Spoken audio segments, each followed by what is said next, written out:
Between the mountains of Central Asia and the distant horizons of China and Constantinople, there existed a people whose names have largely vanished from memory, yet whose influence shaped the medieval world in profound and enduring ways. The Sogdians were master traders and cultural architects who, during the 4th to 8th centuries, controlled the most valuable segments of the Silk Road, not through military conquest, but through commerce, language, and an extraordinary ability to bridge distant civilizations.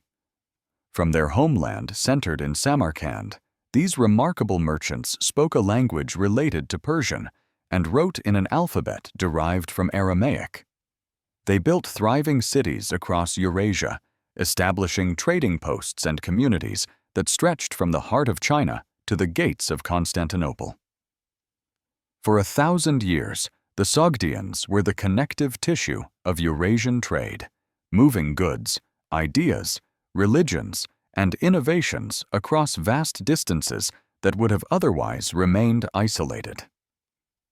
What made the Sogdians truly exceptional was not their wealth or their commercial networks alone, but their role as cultural translators and their remarkable religious tolerance.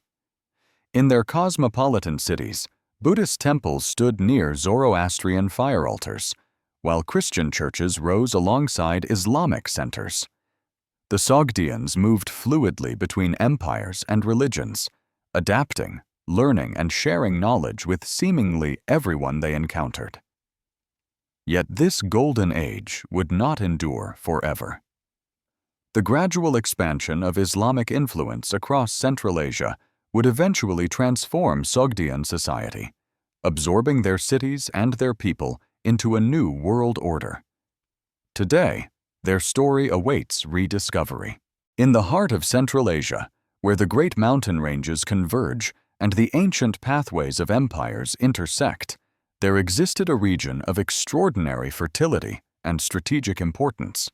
This was Sogdiana, a land that would eventually become synonymous with the networks of trade, culture, and human connection that defined the medieval world. To understand the Sogdians and their remarkable influence across Eurasia, we must first understand the world into which they emerged, the geography that shaped their destiny, and the circumstances that transformed them into the indispensable intermediaries of their age. Sogdiana occupied the territory of present-day Uzbekistan, extending from the city of Bukhara in the west to Tashkent in the east.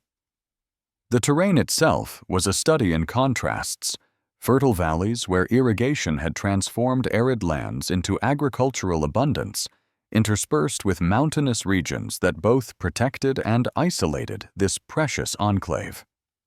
The climate during the civilization's peak was marked by hot summers and cold winters, a seasonal rhythm that shaped agricultural practices and influenced the patterns of trade routes that would eventually crisscross the region. The land itself was never merely passive geography. It was an active participant in shaping the character and capabilities of the people who inhabited it. The earliest recorded history of Sogdiana reveals a region already integrated into the vast political structures of antiquity. From the 6th to the 4th centuries before the Common Era, Sogdiana formed part of the Achaemenid Empire, the great Persian dominion that stretched across Western Asia and into Egypt. During these centuries, Sogdiana was not an isolated backwater, but rather a recognized province within one of the ancient world's most sophisticated administrative systems. The Achaemenids understood the strategic value of this region. It sat at the crossroads where different worlds met, where the settled civilizations of the Near East could connect with the vast steppes and the distant kingdoms of the East.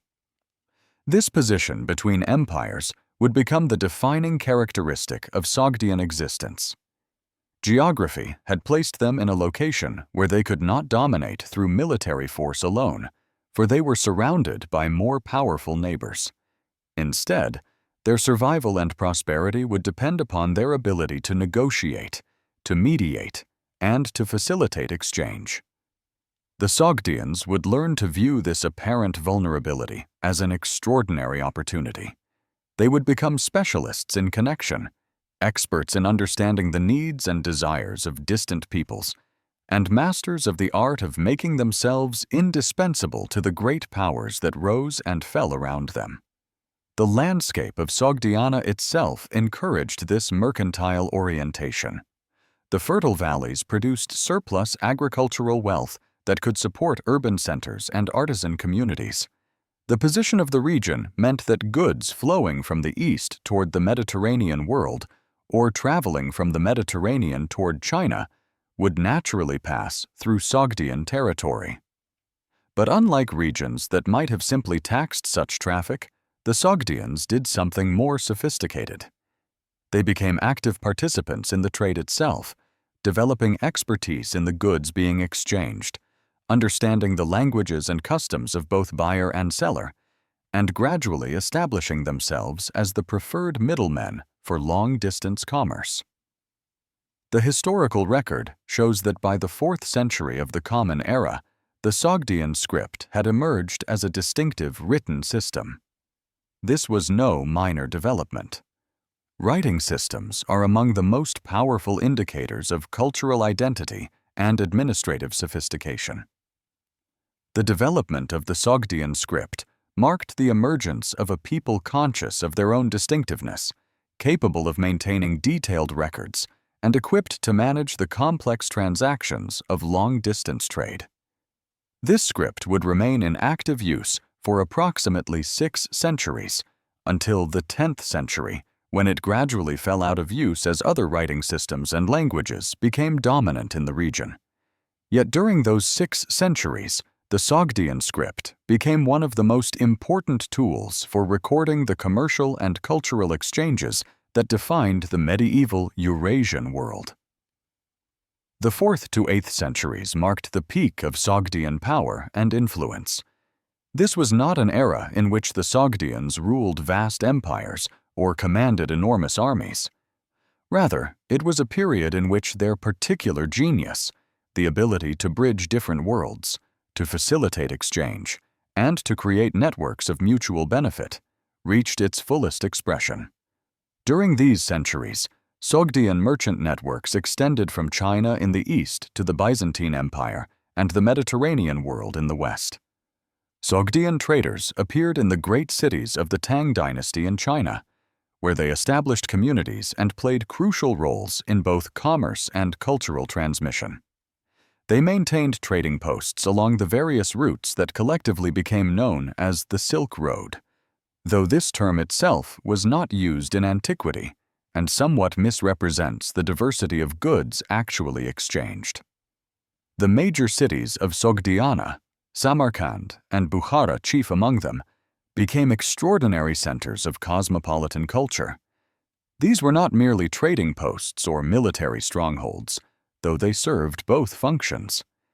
They were cities where merchants from dozens of nations gathered, where multiple languages could be heard in the bazaars, where different religious traditions coexisted and influenced one another. Archaeological evidence from the Turfan Oasis in China and from Dunhuang, where Sogdian materials have been discovered, provides us with tangible evidence of the cultural and religious diversity that characterized Sogdian civilization. The manuscripts found in these locations, written in the Sogdian script, contain Buddhist texts, Manichaean religious documents, and Christian materials. This remarkable religious pluralism was not the result of mere tolerance, though tolerance certainly existed. Rather, it reflected the Sogdian understanding that their prosperity depended upon their ability to serve merchants and travelers of all faiths. The Sogdians themselves were skilled in multiple languages. They served as interpreters, translators, and cultural mediators. A Sogdian merchant traveling eastward toward China would learn Chinese and study Chinese customs. Another traveling westward toward the Byzantine Empire would become fluent in Greek and understand the protocols of Byzantine commerce. This linguistic facility was not incidental to their success. It was fundamental to it. Language is never merely a tool for conveying information. It is the vehicle through which culture, values, and ways of understanding the world are transmitted. By mastering multiple languages, the Sogdians became carriers of cultural knowledge, translators not merely of words, but of entire worldviews. The material culture of Sogdiana during this peak period reveals the sophistication of their civilization. The artifacts discovered through archaeological investigation, including manuscripts, coins, ceramics, and architectural remains, demonstrate a people engaged in high-quality production and refined aesthetic sensibilities. Sogdian artisans produced goods that were highly valued in distant markets. Their metalwork, their textiles, their ceramics were prized by wealthy consumers from China to Constantinople. But beyond these material products, the Sogdians themselves became a kind of product. Their reputation for honesty in dealing, their knowledge of markets and prices, their ability to navigate the complex political landscape of Central Asia, these became valuable commodities that merchants sought out. The Sogdian cities themselves were architectural marvels for their time. Samarkand, in particular, would become legendary throughout the medieval world. The city was not merely a trading center, but a genuine urban civilization with temples, administrative buildings, residential quarters, and sophisticated water management systems. The irrigation techniques that made Sogdian agriculture possible required careful engineering and maintenance, suggesting a level of social organization and technical expertise that should not be underestimated. These cities attracted not only merchants, but also scholars, craftspeople, and religious figures. Buddhist monks traveled through Sogdian cities on their way to China, where they would translate sacred texts. Manichaean teachers found refuge in Sogdian communities. Christian missionaries used Sogdian cities as bases for their missionary activities eastward. The political structure of Sogdiana during its peak was characterized by a network of city-states rather than a unified empire. Samarkand and Bukhara were the most powerful, but other cities maintained their own autonomy and pursued their own interests. This decentralized structure might seem like a weakness, but it actually contributed to Sogdian success. Because no single Sogdian power could dominate through military might, they had to cooperate with one another in maintaining the trade routes and the commercial networks that benefited them all. They had to develop sophisticated diplomatic skills to manage relationships with the great empires surrounding them: the Persian Sassanid Empire to the west, the Chinese Tang dynasty to the east, and various Central Asian powers in between. The relationship between the Sogdians and these great powers was complex and nuanced. The Sogdians were not independent in any absolute sense. They paid tribute to powerful neighbors, acknowledged their overlordship, and adjusted their policies according to the demands of geopolitical reality. Yet within these constraints, they maintained remarkable autonomy in matters of commerce and culture. They understood that the great empires had more to gain from a prosperous, stable Sogdiana than from direct conquest and exploitation. A Sogdian city-state that could serve as a reliable intermediary in trade networks was more valuable to a distant empire than the same territory would be if it were directly administered and defended. The 4th century marked a crucial turning point in Sogdian history, the moment when the emergence of the Sogdian script coincided with the consolidation of their mercantile networks. This was the beginning of what scholars recognize as the classical period of Sogdian civilization. The script itself became a symbol of Sogdian identity and a tool for maintaining the complex records that long-distance trade required. Merchants needed to track shipments across thousands of miles, to record prices and exchange rates that varied from market to market, to maintain accounts with distant partners whom they might never meet in person. The Sogdian script, used in conjunction with the Sogdian language, created a common medium of communication that bound together the far-flung network of Sogdian traders. Religious tolerance became not merely a virtue in Sogdian society, but a practical necessity and a source of competitive advantage. In a world where different empires patronized different religions, where the Byzantine Empire was Christian, where Persia had its Zoroastrian traditions, where China was influenced by Buddhism and Confucianism, the Sogdians could not afford to alienate any potential trading partner by insisting on religious conformity. Instead, they developed a cosmopolitan approach to religion that allowed them to work with merchants of all faiths. A Sogdian merchant might maintain close relationships with Buddhist monks, Manichaean teachers, Christian missionaries, and Zoroastrian priests, understanding that each of these groups could facilitate connections to different markets and different sources of goods. The evidence for this religious pluralism is not merely theological, but material and archaeological.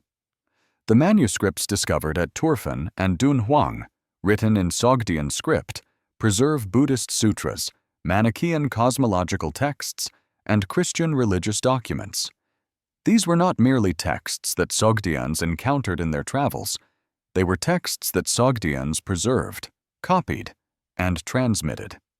This preservation of diverse religious traditions suggests a civilization that valued knowledge and understood its commercial value. A Sogdian merchant who could explain Buddhist concepts to a potential customer in China, or who could discuss Christian theology with a Byzantine trading partner, possessed valuable cultural capital. The peak period of Sogdian civilization, from the 4th through the 8th centuries, represented something quite remarkable in human history: the emergence of a people whose power derived not from military conquest or imperial dominion, but from their ability to create networks, facilitate exchange, and serve as bridges between different worlds. They did not seek to impose their culture on others or to force others to adopt their beliefs.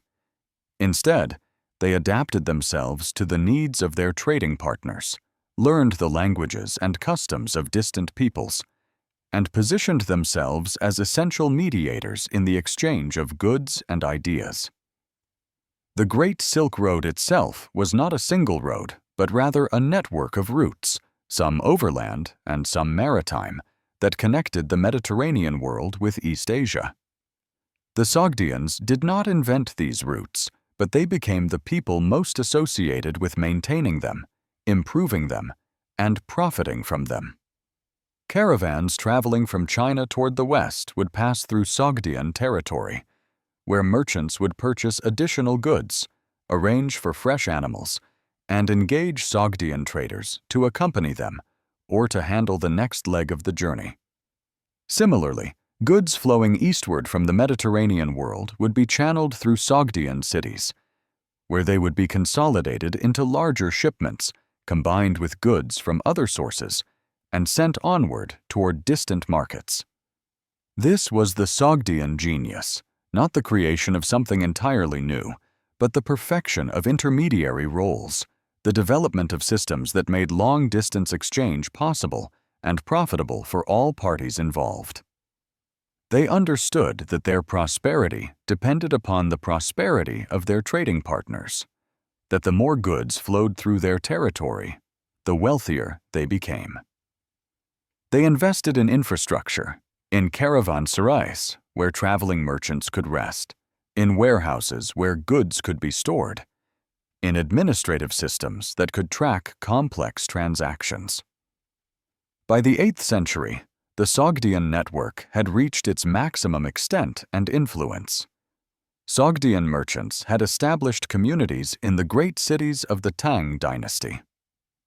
Sogdian traders were known throughout the Islamic world, in the Byzantine Empire, and in the various kingdoms of Central Asia. The Sogdian language had become a lingua franca of trade, a language that merchants from different regions could learn to facilitate commerce. The Sogdian script had become a standard for recording commercial transactions across vast distances. The cities of Samarkand and Bukhara had become legendary centers of wealth, learning, and cosmopolitan culture. Yet this very success, and the particular moment in which it reached its peak, would contain within it the seeds of transformation. The 8th century would bring new forces into Central Asia, new powers that would reshape the political landscape and ultimately transform the Sogdian world. But before we turn to those events, we must understand fully the remarkable achievement of the Sogdians during their peak. A people who had created networks of trade and culture that spanned an entire continent, who had demonstrated that prosperity could be built through cooperation and exchange rather than through conquest and domination, and who had created cities and systems that would influence the medieval world for centuries to come.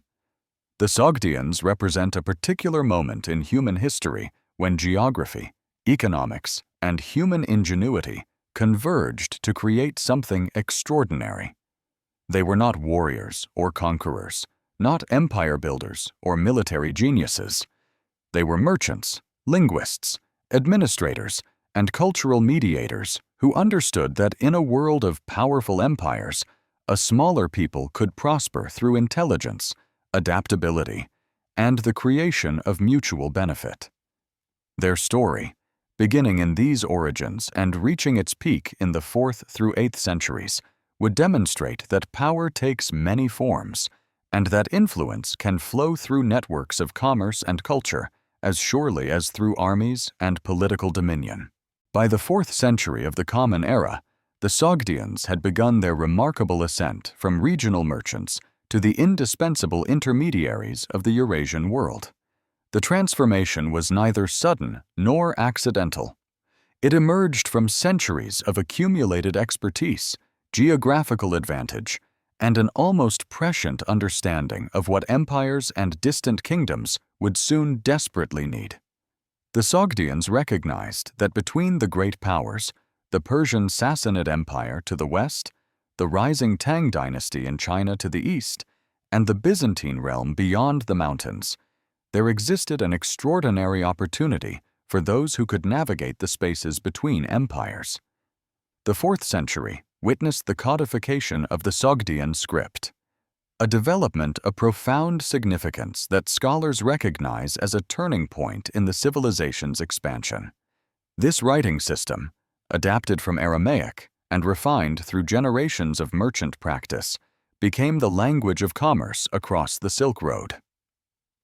Caravan masters, warehouse keepers, and counting house clerks from Samarkand to the oasis cities of Chinese Turkestan adopted this elegant script. The ability to maintain records, to communicate across vast distances, to document contracts and transactions with precision, these capabilities transformed Sogdian merchants from mere traders into essential administrators of long-distance commerce. The script itself, preserved in fragments discovered in the Turfan oasis and later at Dunhuang, reveals the meticulous nature of Sogdian business practice. These documents speak across the centuries, showing us accounts, letters, and contracts written in careful hands, evidence of a people who understood that written records were the backbone of trust in distant trade. During this period of rise and development, the great cities of Sogdiana flourished with unprecedented vitality. Samarkand, already ancient by this era, transformed into a cosmopolitan metropolis of extraordinary character. The city sat at the crossroads of multiple trade routes, and its bazaars became legendary throughout Asia. Merchants from China arrived with bolts of silk and porcelain, their caravans stretching for miles across the desert plains. From the west came traders bearing the glassware and metalwork of the Mediterranean world, along with the precious wines and oils of Persia. The city's population swelled with foreigners, Persians, Indians, Chinese, Byzantines, and many others, all drawn by the prospect of profit and the cosmopolitan atmosphere that Sogdian cities cultivated with remarkable deliberation. Bukhara, too, emerged during this period as a city of tremendous importance. Located south of Samarkand, Bukhara became particularly renowned for its scholarly traditions and its role as a center of learning. The city's libraries accumulated texts in multiple languages, its schools attracted students from across Asia, and its reputation as a place of intellectual inquiry grew steadily through the 5th, 6th, and 7th centuries. These were not merely trading posts, though commerce was their lifeblood. They were cultural crucibles where ideas, technologies, and innovations flowed as freely as goods moved through the markets. The religious tolerance for which the Sogdians became famous developed during this period of expansion and was not incidental to their commercial success. It was essential to it. As merchants scattered across the Eurasian world, they encountered peoples of radically different faiths. In China, they found Confucianism, Taoism, and Buddhism flourishing. In Persia, Zoroastrianism remained powerful despite the rise of Christianity and later Islam. In the Byzantine lands, Orthodox Christianity dominated. Rather than viewing these differences as obstacles, the Sogdians developed a pragmatic pluralism born from centuries of coexistence with neighboring peoples and sharpened by the demands of commerce. A Sogdian merchant needed to understand and respect the religious practices of his trading partners. He needed to navigate the festivals and prohibitions of multiple faiths. He needed to build trust across theological divides. This tolerance found expression in the religious architecture and artifacts that flourished throughout Sogdiana during these centuries. Buddhist temples rose alongside Zoroastrian fire temples. Christian communities established themselves in the trading cities, their presence documented in the archaeological record and in the accounts of later travelers. Manichaeism, that syncretic faith that blended elements of Zoroastrianism, Christianity, and Buddhism, found particular favor among Sogdian merchants, perhaps because its own eclecticism mirrored their cosmopolitan worldview. The manuscripts discovered at sites like the Turfan Oasis reveal this religious pluralism vividly.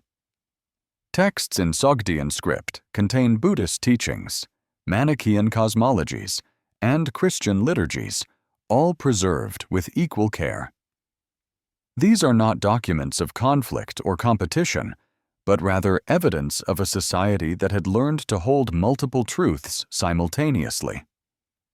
The Sogdian merchant networks that developed during this period of rise operated with a sophistication that astounded later observers. These were not loose associations of independent traders, but rather highly organized systems with clear hierarchies, established routes, reliable stations, and sophisticated financial mechanisms. Sogdian merchants established colonies and trading posts throughout Asia. In China, they settled in the great cities of the Tang dynasty, particularly in Chang'an and Luoyang, where they formed tight-knit communities that maintained their language, customs, and trading practices while integrating into Chinese urban life. Archaeological evidence from Chinese cities of this period reveals the presence of Sogdian merchants through their distinctive pottery, their religious monuments, and the remnants of their trading establishments. The routes themselves became increasingly defined and regularized during the 5th through 8th centuries. The Silk Road was not a single path, but rather a network of interconnected routes that traders could navigate according to season, political conditions, and commercial opportunity. Northern routes crossed the high steppes and passed through mountain passes that required intimate knowledge of terrain and climate.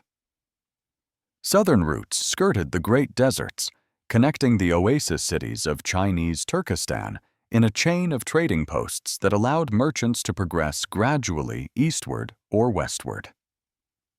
Maritime routes, increasingly important as the period progressed, connected ports on the Persian Gulf with ports along the Chinese coast, offering an alternative to the overland routes and attracting merchants who preferred to avoid the uncertainties of desert travel. Sogdian merchants did not simply move goods passively from one market to another. They were active agents of economic transformation, introducing innovations and technologies to new regions.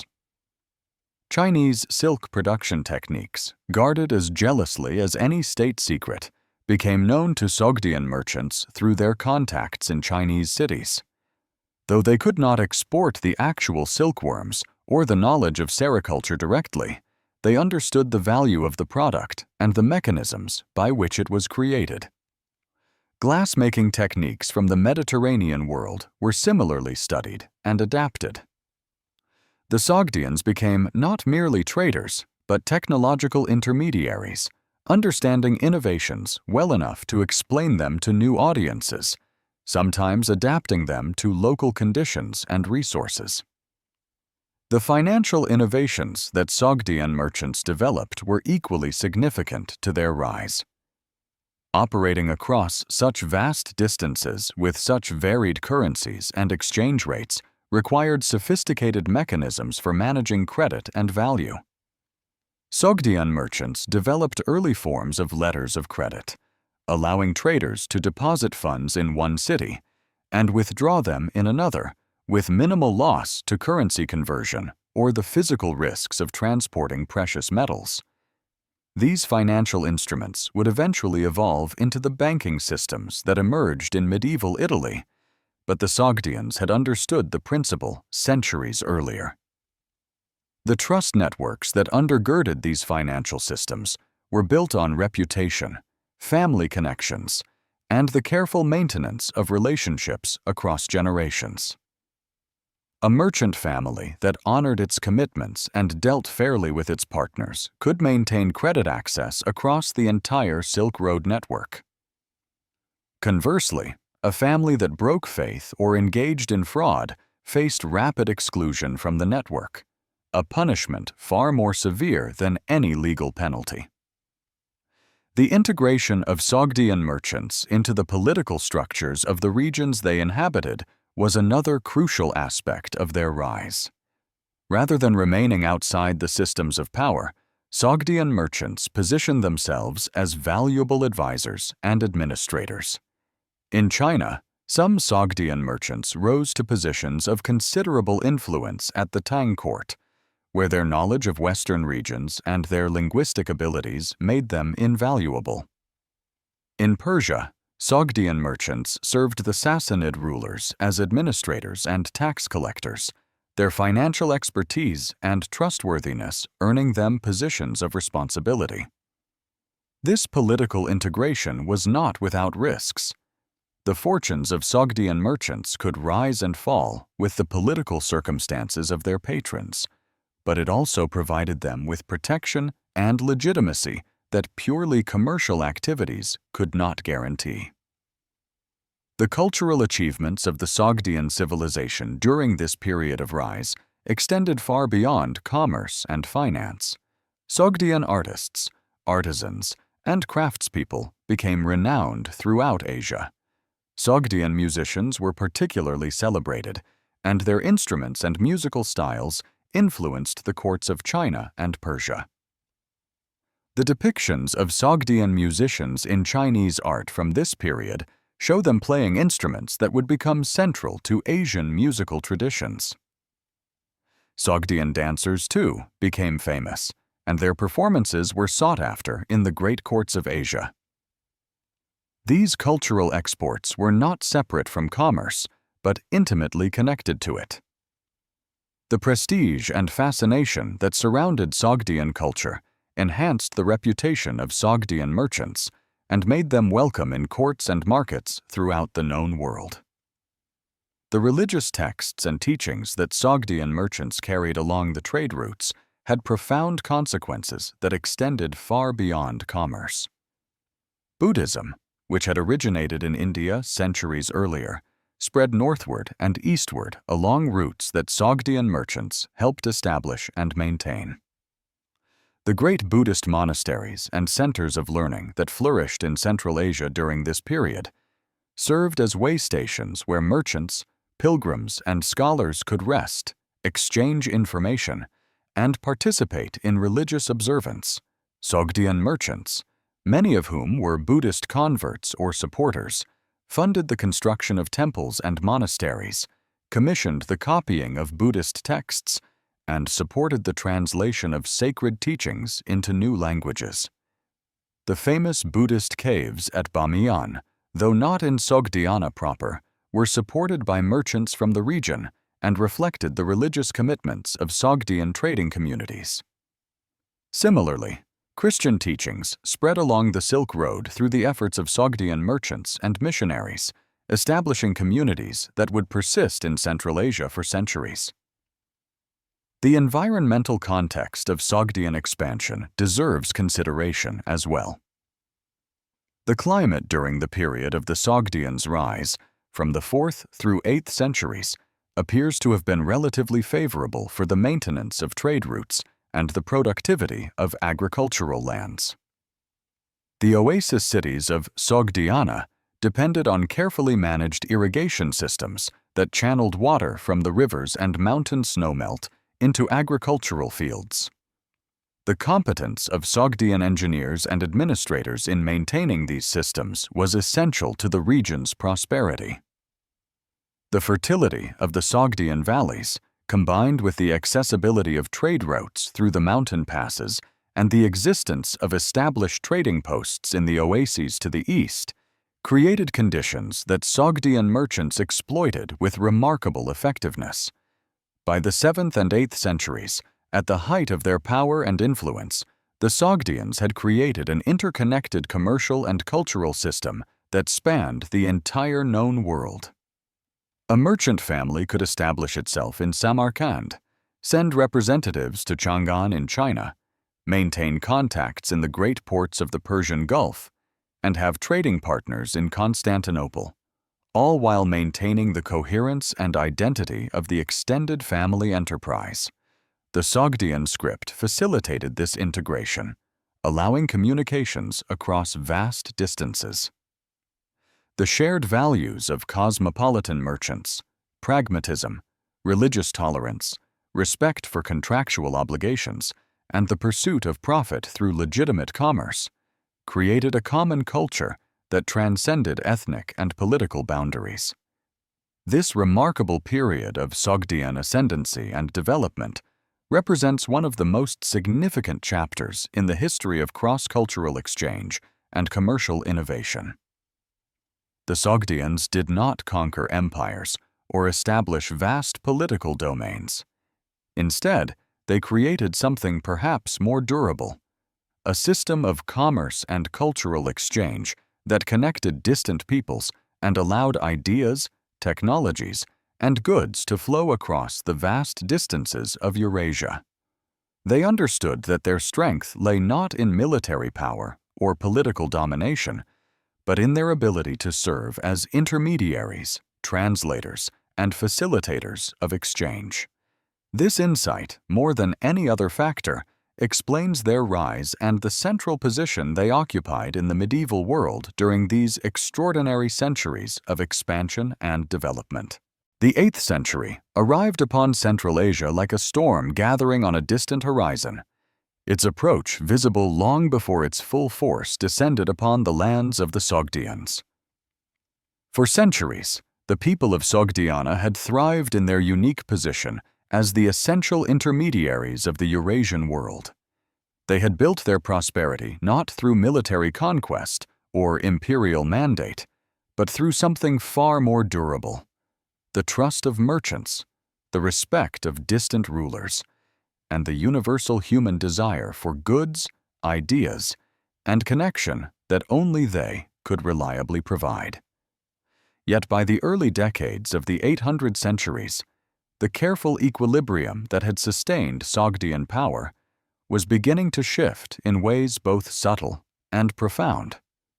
The forces gathering around Sogdiana were not new. For generations, the Islamic Caliphate had been expanding its dominion across the western reaches of the known world, a movement driven by religious conviction, political ambition, and the organizational genius of successive caliphs who commanded resources and loyalty on a scale that rivaled any power the Sogdians had previously encountered. Unlike the Persians, who had coexisted with the Sogdians for centuries as overlords, but also as pragmatists who recognized the value of their merchant partners, the Islamic expansion represented something fundamentally different. It was not merely a change of to political masters, but a transformation of the entire ideological and religious framework within which Central Asian societies operated.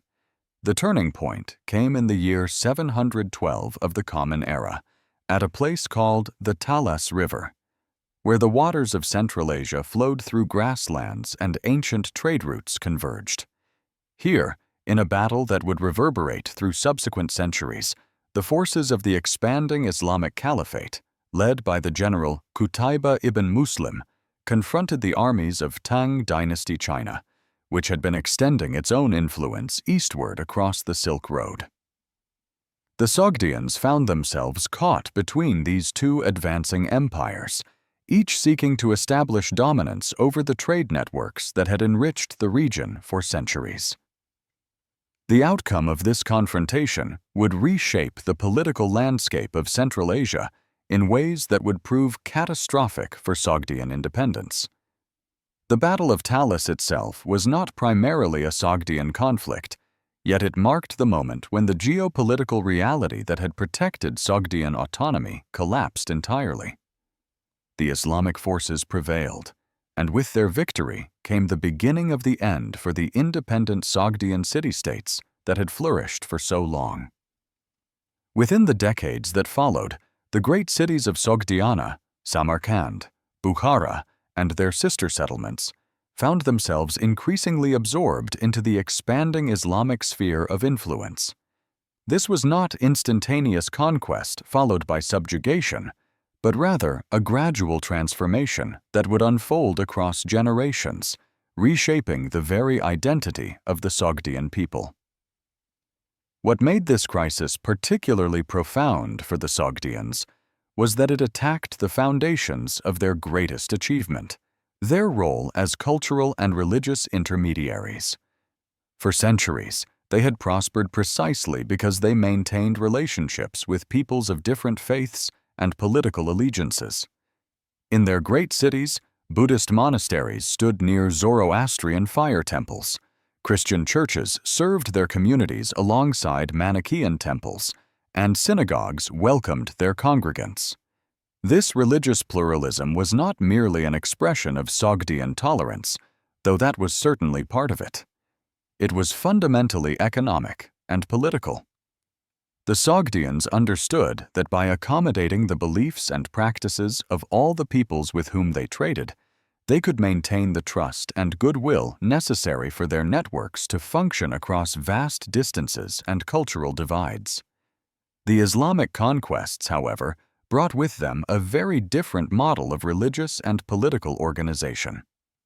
While Islam as a religion was itself capable of tremendous tolerance and sophistication, the early Islamic Caliphate in this period was driven by a mission of expansion and religious transformation.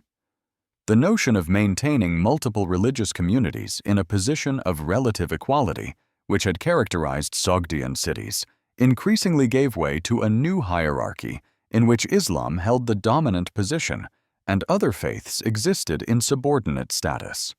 This was not necessarily oppressive in the most brutal sense. Many non-Muslim communities continued to exist and even prosper under Islamic rule. But it fundamentally altered the social and political framework that had made Sogdian merchant networks so successful.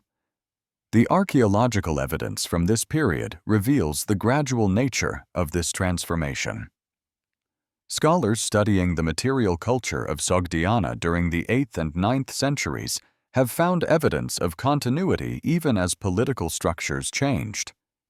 The magnificent architectural achievements of the Sogdians did not disappear overnight.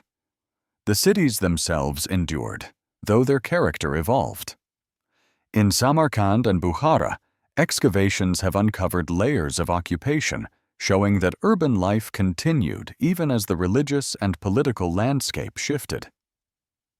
Pottery styles changed gradually. Architectural techniques persisted and adapted. The skilled craftspeople who had made Sogdian cities renowned continued their work, though increasingly under new patronage and according to new aesthetic principles that reflected Islamic artistic traditions. The Sogdian script itself provides a poignant marker of this transition. This remarkable writing system, which had first emerged in the 4th century of the Common Era and had proven so essential to the functioning of long-distance trade networks, began its long decline during this period of Islamic expansion. By the 10th century, the Sogdian script would largely fall out of use, replaced by other writing systems and languages. This was not because Sogdian people suddenly forgot how to write their own language, but because the political and economic structures that had sustained the Sogdian language and script as instruments of power and commerce were being fundamentally reorganized. As the Sogdians gradually became integrated into Islamic society, Persian and Arabic increasingly became the languages of administration, commerce, and prestige. The Sogdian language itself would survive for centuries more among scattered communities, but as a language of political and economic importance, it was fading. Yet this period of crisis also reveals something essential about Sogdian resilience and adaptability. The Sogdians did not simply disappear when their political independence was compromised. Rather, they demonstrated the same flexibility and pragmatism that had made them successful merchants in the first place. Many Sogdians converted to Islam, bringing with them their commercial networks, their organizational sophistication, and their understanding of long-distance trade. Some scholars debate the extent to which Sogdian cultural influence persisted in later Central Asian societies, particularly among the Uyghurs and other peoples who would come to inhabit the region. What seems clear is that the Sogdians did not vanish as a people, but rather transformed, maintaining their commercial expertise and their cultural influence even as they adopted new religious and political identities. The crisis of the 8th century also affected the Sogdian diaspora communities scattered across the Silk Road. Sogdian merchants and their descendants had established themselves in Chinese cities like Chang'an and Luoyang, in the oases of Turfan and Dunhuang, and in countless way stations and trading posts across the vast distances between the Mediterranean world and the Pacific. The archaeological materials discovered at places like Turfan and Dunhuang, including manuscripts written in the Sogdian script, provide evidence of the depth and sophistication of these diaspora communities. These texts, many of them containing Buddhist, Manichaean, and Christian materials, testify to the religious diversity that Sogdian merchants maintained even far from their homeland. Yet as the political upheaval in Central Asia intensified, these diaspora communities faced their own pressures and transformations. The religious texts and manuscripts found in the Turfan oasis and at Dunhuang offer particular insight into how the Sogdians themselves understood their predicament during this period of transformation. These documents, preserved by the dry climate of the Central Asian deserts, reveal Sogdian communities grappling with questions of identity, faith, and survival. Some communities embraced Buddhism more fully, finding in it a way to maintain continuity with local populations while adapting to new political realities. Others clung to Manichaean beliefs, which had a strong following among Sogdians and offered a comprehensive worldview that could accommodate the complexities of their situation. Still others gradually converted to Islam, a process that was often pragmatic and gradual rather than sudden or forced. The decline of Sogdian independence also had profound economic consequences that would unfold across subsequent centuries. The Sogdian city-states had never been wealthy in the sense of possessing vast territories or armies comparable to the great empires surrounding them. Their wealth had been based entirely on their position as intermediaries, their reputation for reliability, and their ability to maintain trade networks that benefited all parties. As political consolidation increased under Islamic rule, some of these advantages diminished. The need for independent Sogdian merchants to negotiate passage through multiple competing kingdoms decreased when a single political authority controlled larger territories. The Sogdians would continue to engage in trade and to prosper in many cases, but increasingly as merchants within an Islamic system, rather than as the independent masters of their own commercial destiny. Yet even as the political and economic foundations of Sogdian independence eroded, the cultural legacy they had created endured in remarkable ways. The very concept of the Silk Road itself, that great network of trade routes connecting the Mediterranean world with China, was fundamentally a Sogdian creation. The Sogdians had not invented trade, but they had transformed it into something systematic, reliable, and capable of moving not just goods, but ideas, technologies, religions, and cultures across the vast distances of Eurasia. The fact that this network would continue to function and to evolve even after Sogdian political independence ended speaks to the durability of what they had built. The crisis of the 8th century also coincided with significant developments in the broader Eurasian world that would have affected the Sogdians regardless of Islamic expansion. The Tang dynasty in China, which had been extending its influence into Central Asia, was itself facing internal challenges that would eventually lead to its own decline and transformation. The Byzantine Empire in the West was struggling with religious controversies and external pressures from Islamic expansion. The Caliphate itself, for all its military success, was vast and difficult to govern, and the consolidation of Islamic rule across Central Asia would take generations rather than occurring as a sudden conquest.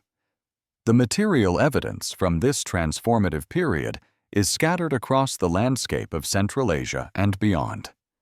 In Samarkand and Bukhara, the great cities that had been the jewels of Sogdian civilization, excavations reveal layer upon layer of occupation, showing how urban life continued even as political structures changed.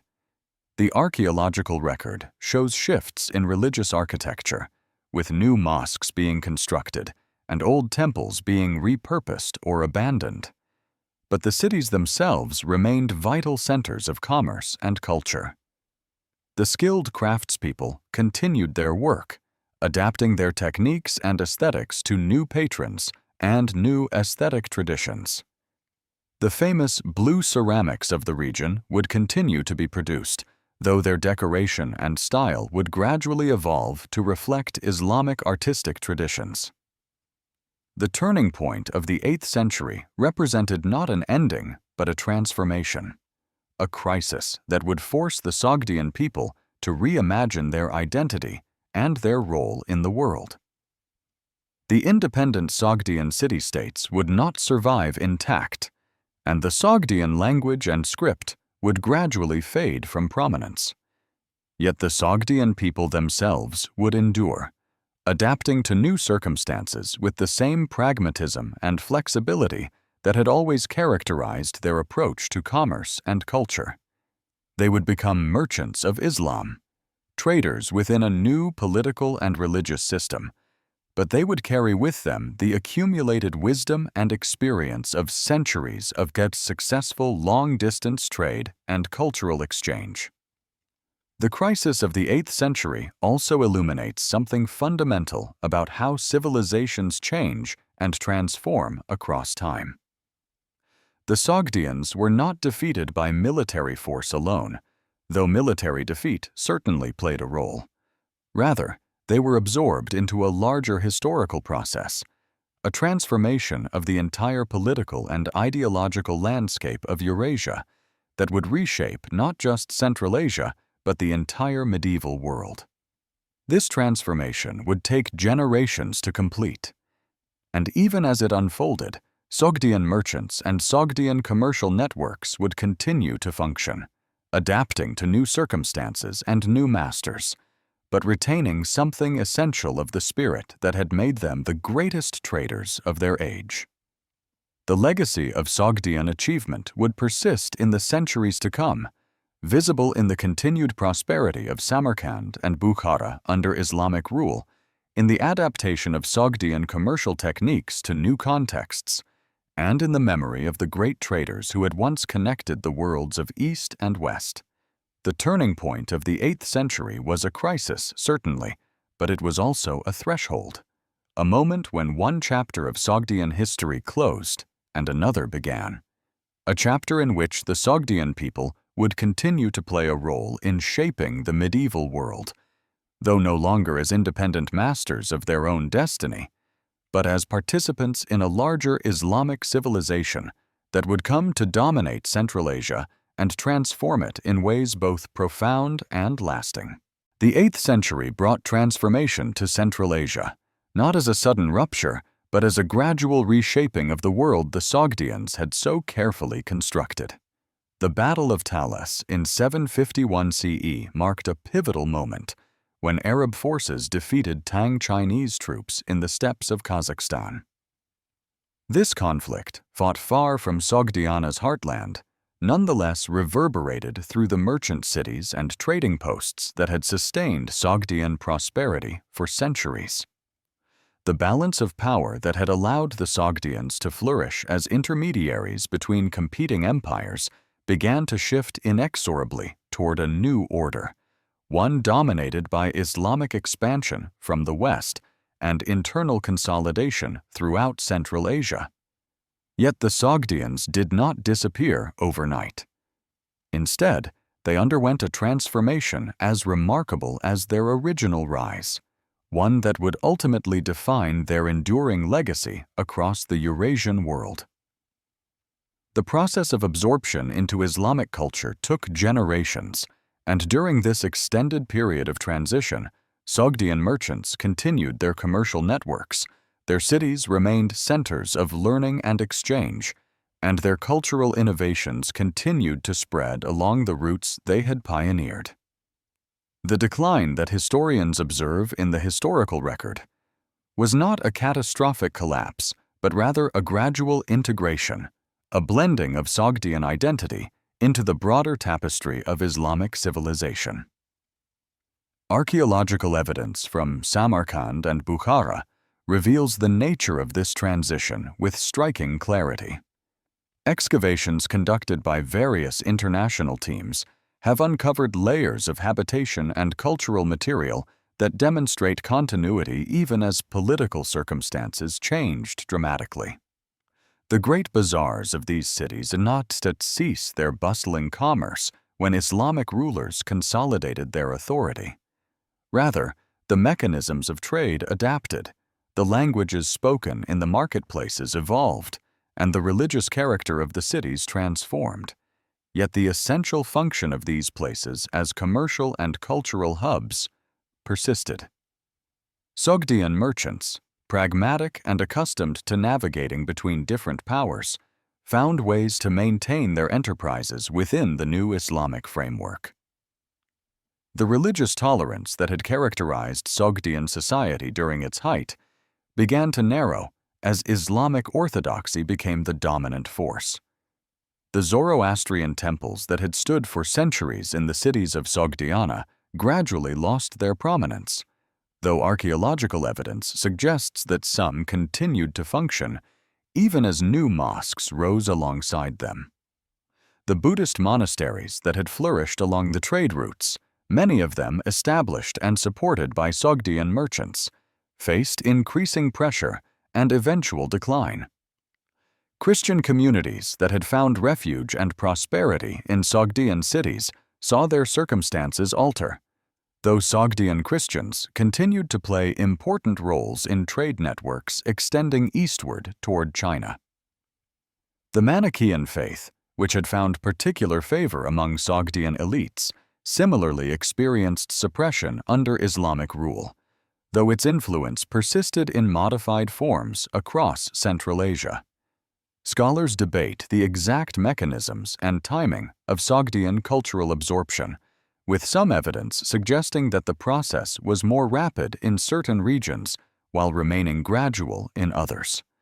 What remains clear from the historical record is that by the 10th century, the distinctive Sogdian script, which had been first used in written form during the 4th century CE, had largely fallen out of use. This linguistic shift represents a profound transformation, as language serves as both vessel and symbol of cultural identity.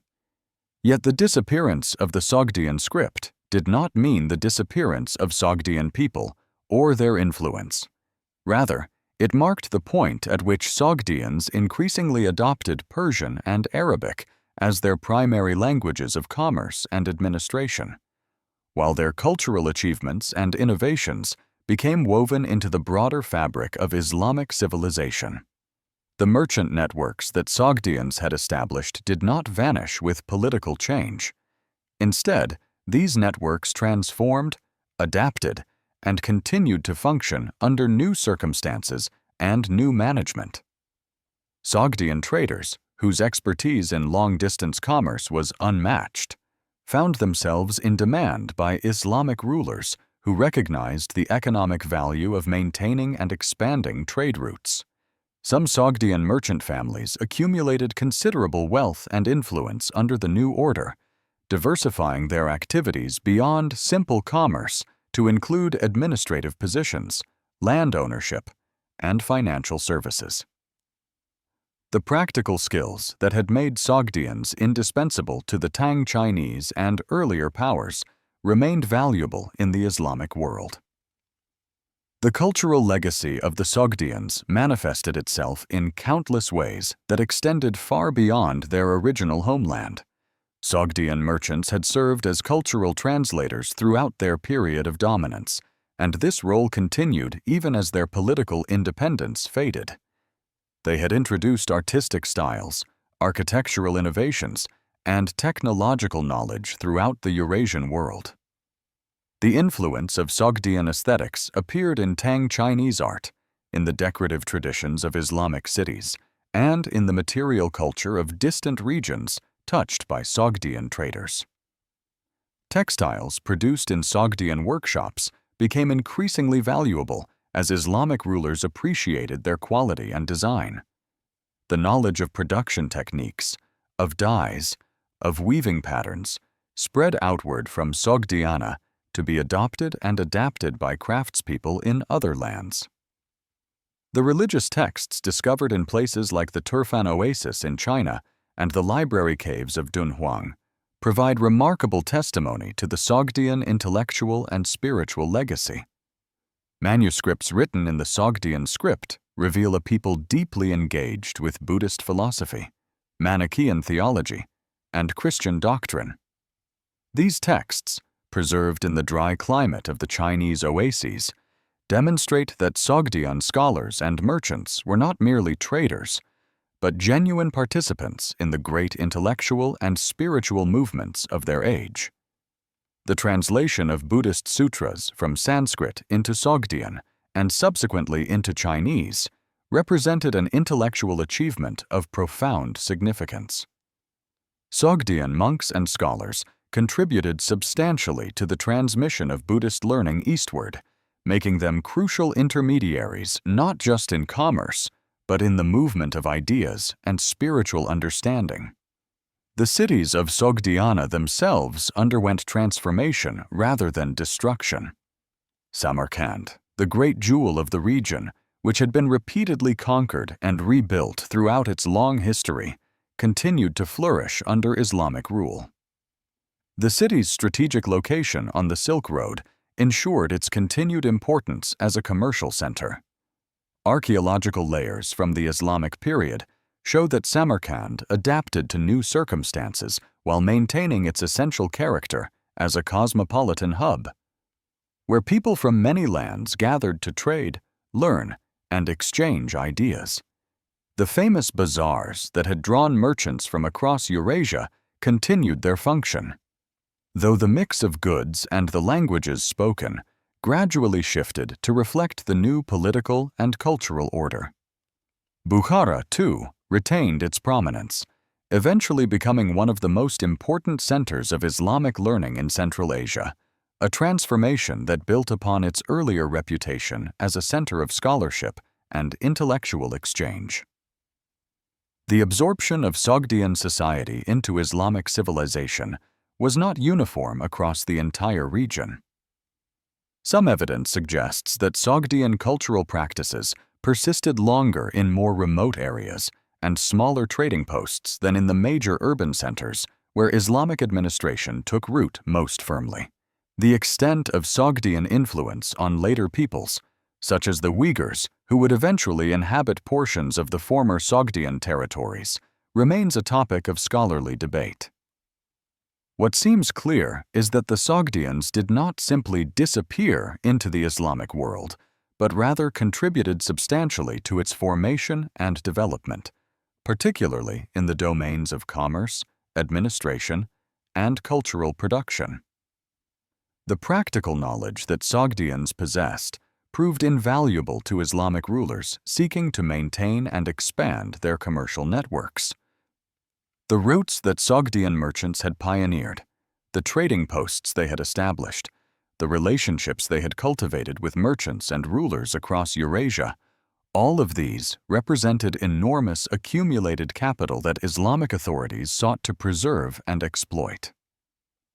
Sogdian merchants and administrators, with their unparalleled expertise in managing long-distance trade, found themselves recruited into the service of Islamic states.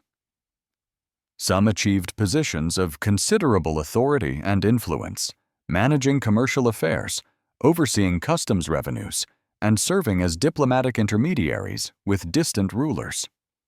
The architectural heritage of the Sogdians remained visible in the cities they had built and shaped. The layout of Samarkand, with its bazaars, caravanserais, and public spaces designed to facilitate commerce and cultural exchange, persisted through the Islamic period and into the present day. Though new structures rose and old ones were modified, the fundamental urban design that Sogdians had developed reflected their understanding of how cities could function as nodes in a vast commercial network. These spatial arrangements, these architectural innovations, represented practical solutions to the challenges of managing large populations of diverse merchants and travelers, solutions that proved durable enough to outlast the political systems that had generated them. The decline of Sogdian independence and the gradual absorption of Sogdian society into Islamic civilization must be understood not as a tragedy of loss, but as a complex historical transformation. The Sogdians were not conquered and destroyed like the inhabitants of cities sacked in warfare. Rather, they adapted, persisted, and contributed to the new order that emerged around them. Some Sogdian families maintained their identity and traditions for centuries, even as they operated within Islamic frameworks. Others merged more completely into the broader populations of Islamic Central Asia. The process was gradual, uneven, and varied from place to place and family to family. The 10th century witnessed the completion of this long transition. By this time, the Sogdian script had largely disappeared from use, replaced by Persian and Arabic for administrative and commercial purposes. The religious landscape had transformed, with Islam becoming the dominant faith, while earlier traditions faded into memory or survived in attenuated forms. Yet the Sogdians themselves did not vanish.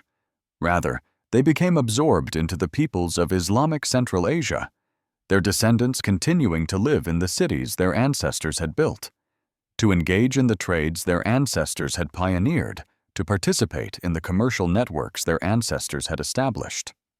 The distinction between Sogdian and Persian, between Sogdian and Arab, became increasingly blurred as generations passed and intermarriage and cultural assimilation progressed. The legacy of the Sogdians, however, extended far beyond the boundaries of their original homeland. The merchants who had carried goods, ideas, and innovations along the Silk Road had left an indelible mark on the regions they touched. In China, Sogdian influence appeared in art, in the adoption of Sogdian musical instruments and styles, in the architectural traditions of Tang cities, and in the administrative practices that Chinese rulers had observed and sometimes emulated. The Buddhist learning that Sogdian monks had helped transmit eastward shaped Chinese intellectual and spiritual life for centuries. In the Islamic world, Sogdian contributions to commerce, administration, and cultural production became foundational elements of Islamic civilization. The role of the Sogdians as cultural translators proved to be their most enduring contribution.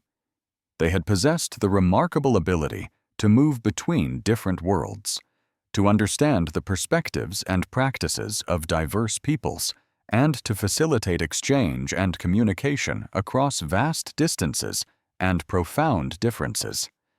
This capacity for cultural translation, this comfort with diversity and cosmopolitanism, represented a distinctive Sogdian achievement.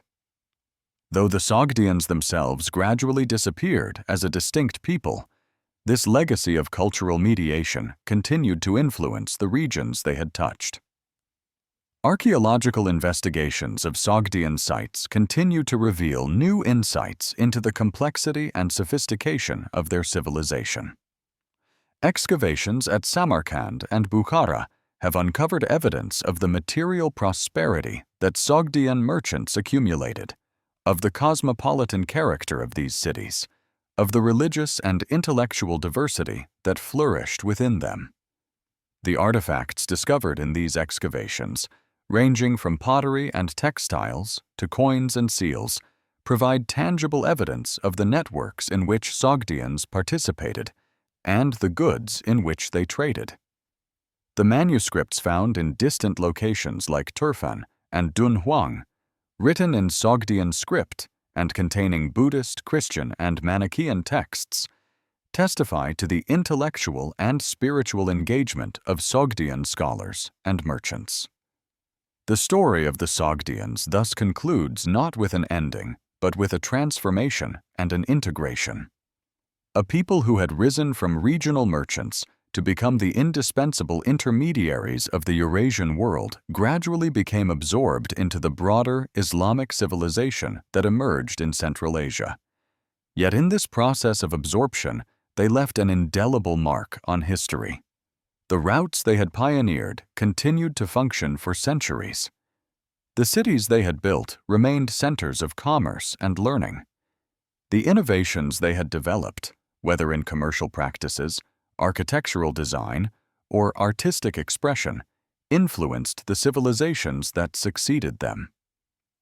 The religious tolerance and cosmopolitan sensibility they had cultivated became part of the heritage of Islamic Central Asia, even as the Sogdians themselves gradually ceased to exist as a distinct people. The Sogdians remind us that history is not merely the story of great empires and their conquests, but also the story of merchants and traders, of people who moved goods and ideas across vast distances, who built networks of exchange that connected diverse civilizations, and who demonstrated that prosperity and cultural flourishing could result from facilitating communication and trade between different peoples. Their civilization, which reached its peak between the 4th and 8th centuries of the Common Era, represented a remarkable achievement in human organization and cultural creativity.